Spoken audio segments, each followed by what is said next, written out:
মন্ত্ৰী জয়ন্ত মল্ল বৰুৱাই সাংবাদিকক কৰা অপমানৰ বিৰোধিতা অসমীয়া যুৱ মঞ্চৰ মন্ত্ৰীগৰাকীৰ এনে ব্যৱহাৰৰ বাবে ক্ষমা খোজাৰ দাবী অসমীয়া যুৱ মঞ্চৰ কেন্দ্ৰীয় সভাপতি যাদৱ গগৈৰ গোলাঘাটৰ ধনশ্ৰী পাৰঘাট প্ৰাথমিক বিদ্যালয়ত অনুষ্ঠিত সম্বৰ্ধনা অনুষ্ঠানত অংশগ্ৰহণ কৰি চৰকাৰৰ বিৰুদ্ধে সৰব হৈ পৰে কেন্দ্ৰীয় সভাপতিগৰাকী।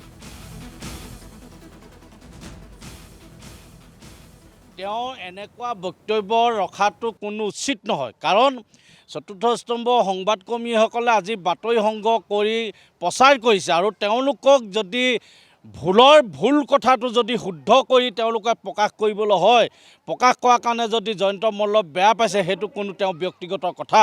আৰু সংবাদকৰ্মীসকলক যেতিয়া তেওঁ যি মন্তব্য দিছে আমি অসমীয়া যুৱমঞ্চক ধিক্কাৰ জনাইছোঁ।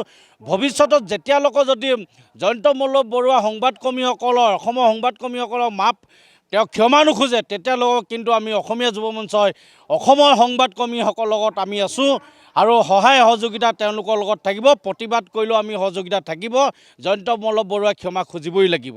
আৰু যিহেতু আপোনালোকে উত্থাপন হৈ আছে দীৰ্ঘদিন এই কেইদিনমানৰ আগৰ পৰা যিহেতু ৰাজসাহায্যৰ কথাটো আৰু ৰাজসাহায্যৰ কথাটো যিখন চৰকাৰে হিমন্ত বিশ্ব শৰ্মাই যিখন চৰকাৰে দুৰ্নীতিৰ কথা কৈ থাকে, তেওঁ জাতিটোৰ কথা কৈ থাকে, সেইখন চৰকাৰে আজি ৰাজসাহায্য পাইছে কেবিনেট মন্ত্ৰী জয়ন্ত মল্লৰ পত্নীয়ে আৰু হৃদাৰ্থ ভট্টাচাৰ্যৰ পত্নীয়ে পাইছে।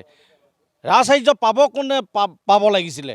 যিসকলে প্ৰকৃত হিতাধিকাৰী, আজি হিতাধিকাৰীসকলে পোৱা নাই। তেওঁলোকে যদি হিমন্ত বিশ্ব শৰ্মাই যদি এইটোৱে ভাবিছিলে তেন্তে আগতে লিষ্টখন বনাই দিব লাগিছিলে, ৰাজহুৱা কৰি দিব লাগিছিলে যে আমাৰ মন্ত্ৰীসকলে পাব, কোনোবা বিষয়া পত্নীসকলে পাব। আমি সেইকাৰণে ধিক্কাৰ জনাইছোঁ।